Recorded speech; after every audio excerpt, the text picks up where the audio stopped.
Isang aglaonema na mas kilala rin sa tawag na Chinese evergreen.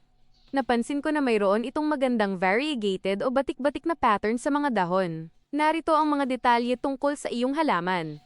Mga benepisyo ng aglaonema. Natural air purifier. Mahusay itong magtanggal ng mga lason sa hangin gaya ng benzene at formaldehyde. Stress reliever.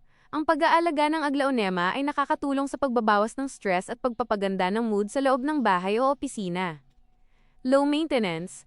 Tamang-tama ito sa mga busy dahil hindi ito mapili sa lugar at hindi agad namamatay kahit makalimutang diligan paminsan-minsan. Paano ito alagaan? Ang aglaonema ay isa sa pinakamadaling alagaang indoor plants. Isa, liwanag light. Gusto nito ang low to medium indirect light. Huwag itong ilalagay sa direktang sikat ng araw dahil madaling masunog ang mga dahon nito. Dalawa, pagdidilig, watering. Huwag lunurin sa tubig. Hayaang matuyo ang itaas na bahagi ng lupa bago diligan muli. Mas mabuti ang medyo tuyo kaysa sa laging basang-basa ang lupa, ito ang sanhi ng root rot. Tatlo, lugar. Iwasan ang mga lugar na masyadong mahangin o tapat ng aircon. Gusto nito ang medyo warm na temperatura. Pwede ba ito sa tubig? Oo, pwedeng-pwede ang aglaonema sa tubig, hydroponics. Paano? Siguraduhin lang na linisin ng mabuti ang mga ugat, tanggalin ang lahat ng lupa, bago ilagay sa florera o garapon na may tubig. Maintenance.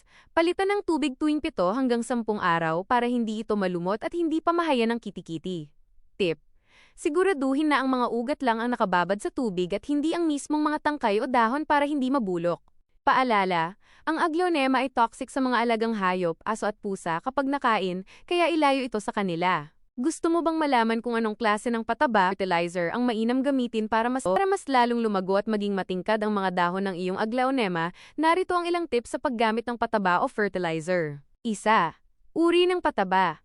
Balanced liquid fertilizer. Gumamit ng balanced fertilizer, halimbawa, 14141402022020 na hinalo sa tubig. Slow-release fertilizer. Kung ayaw mong laging naglalagay, pwede ang mga pellets na nilalagay sa ibabaw ng lupa na dahan-dahang natutunaw tuwing nadiligan. Dalawa. Dalas ng paglalagay, frequency. Tuwing growth season, mas maganda mag-fertilize tuwing 1 beses sa 1 buwan o kada 2 buwan.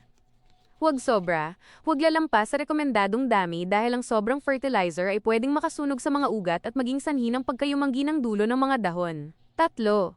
Tips para sa aglaonema na nasa tubig. Kung ang aglaonema mo ay nasa tubig lang. Gumamit ng water-soluble fertilizer pero gawin itong napakalabnaw, diluted. Gumamit lamang ng 1/4 ng dami na nakalagay sa instruction ng pakete.